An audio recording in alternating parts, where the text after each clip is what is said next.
प्यारी ननद शिखा परिवार की लाडली बेटियां, या फिर यूँ कहे कि परिवार की आन बान और जान जब घर में होती तो ऐसा लगता मानो घर में आसमान टूट पड़ा हो। घर में इधर उधर धमा चौकड़ी करना और खूब सारी बातें करना उसके पसंदीदा कामों में से एक था। शिखा के दादाजी शिखा को बहुत प्यार करते थे, लेकिन आजकल उन्हें शिखा की एक चिंता और खाई जा रही थी, और वो थी शिखा की शादी की चिंता। बस दादाजी अब हर परिवार में शिखा का ससुराल ढूंढते, लेकिन शिखा को शादी नाम से ही इतनी चिढ़ थी कि शादी का नाम सुनते ही वो गुस्सा होकर मुंह फुलाकर दूसरे कमरे में बैठ जा। खैर थोड़ी देर में उसका गुस्सा खुद उतार जाता और वापस अपनी धमा चौकड़ी व्यस्त हो जाती। काफी खोजबीन के बाद भी शिखा के दादाजी को कोई ऐसा परिवार नजर नहीं आया जहां वे अपनी लाडली बेटिया की शादी कर सके। इसलिए उन्होंने अपने बचपन के दोस्त से इस बारे में राय लेने का निश्चय किया। बस फिर क्या था, वे अपने दोस्त राय बहादुर से मिलने बरेली की ओर निकल। अगले दिन जब वो बरेली पहुंचे तो राय बहादुर टेंशन पर ही उनके लिए गाड़ी भेज दी थी। 10 साल बाद अपने बचपन के दोस्त से मिलने के लिए वे भी बड़े उतावले थे। गाड़ी धीरे धीरे राय बहादुर के घर की ओर बढ़ी। बड़ा सा बंगलों के आगे बगीचे, गाड़ियों और नौकर चाकर देख दादाजी का मन खुशी से भर गया। इन 10 सालों में राय बहादुर ने कितने तरक्की कर ली है। नहीं तो 10 साल पहले राय बहादुर के पास था ही क्या। बस यही सब सोचते सोचते शिखा के दादाजी अपने दोस्त के बंगलों पहुंच गए। गाड़ी की हॉर्न की आवाज के साथ ही राय बहादुर घर के बाहर अपने दोस्त के स्वागत के लिए आ गए थे। अपने दोस्त को गले लगाकर वे दादाजी को अंदर ले गए। घर अंदर से भी काफी शानदार था। अपने दोस्त की संपन्नता को देख शिखा के दादाजी भी भूले नहीं। चाय नाश्ता के बाद राय बहादुर ने उनके खास दोस्त से आने का कोई खास कारण पूछा। दादाजी ने पोती की शादी के लिए एक अच्छा सा परिवार ढूंढने का काम सौंपते हुए बेटिया का फोटो राय बहादुर के हाथ में सौंप। राय बहादुर भी अपने बेटे विक्रम के लिए एक सुयोग्य कन्या की तलाश में थे।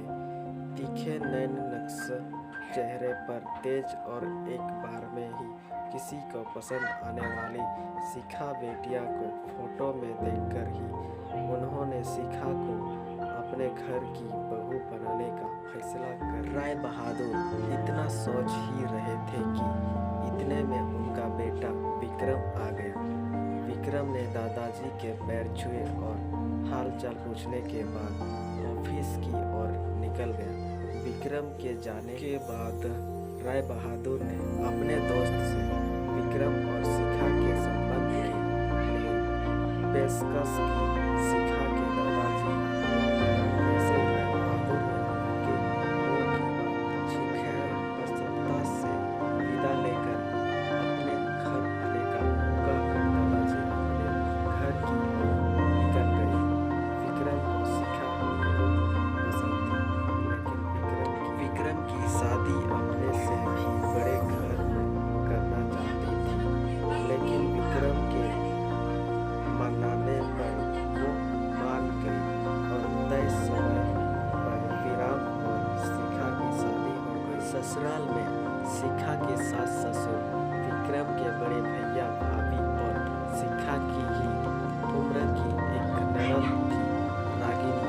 अपनी सदुकी और सबका अच्छे से ख्याल रखने के कारण शिखा ने घर में सबके दिलों में जगह बना ली, लेकिन अपनी कोशिशों के बावजूद अपनी सासू माँ का प्यार पाने में असफल रही। वो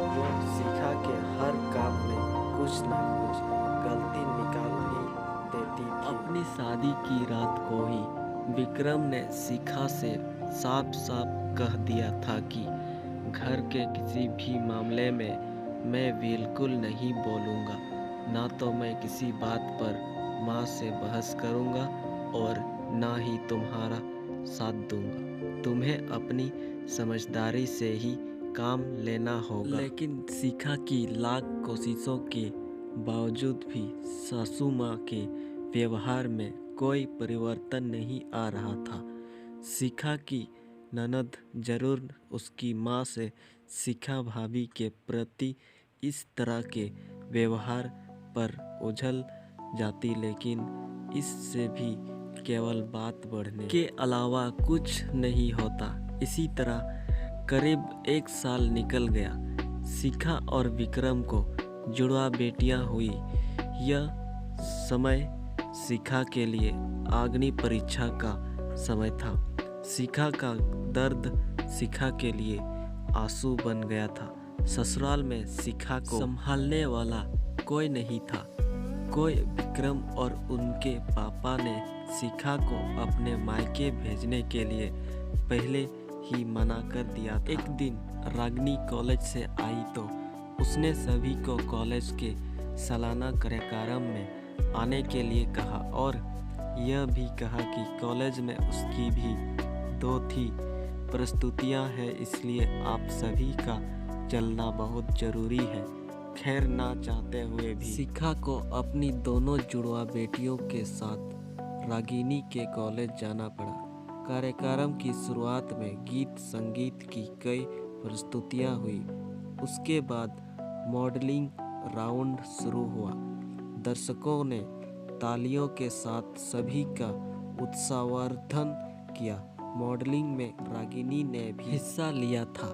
आखिरी राउंड में रागिनी के साथ 4 और लड़कियों को सिलेक्ट किया गया, जहां सभी से जज द्वारा एक सवाल पूछकर विजेता घोषित करना था। सवाल जवाब का दौर शुरू हुआ। इसी कड़ी में जज साहिबा ने रागिनी से सवाल पूछा, अगर घर में तुम्हारी माँ और भाभी में से किसी एक का साथ देना हो तो तुम किसका साथ दोगी?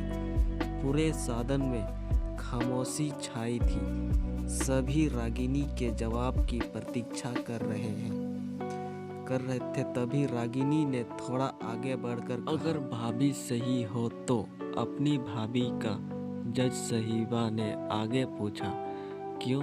रागिनी ने जवाब दिया, क्योंकि मुझे भी कल किसी की भाभी बनना है। जवाब सुनते ही पूरे सदन में तालियां गूंज उठी। सभी रागिनी की सोच और उसके सटीक जवाब की प्रशंसा कर रहे थे। रागिनी को विजेता घोषित किया गया। पुरस्कार लेने से पहले रागिनी ने सभी से कुछ कहने के लिए माइक थामते हुए कहा, हर बेटी अपनी माँ से बहुत प्यार करती है और माँ भी अपनी बेटी के दिल के सबसे करीब होती है। इसी तरह हमारे घर की बहुएं भी तो किसी की बेटियां हैं। आज हम किसी की बेटियां हैं, कल से किसी की भाभियां और बहुएं बनेंगी। अगर कल से हमें कुछ दुख हुआ तो हमारी माँ को भी दुख होगा और इसी तरह हमारे घर की बहू को दुख हुआ तो उनकी माँ को भी दुख पहुँचेगा।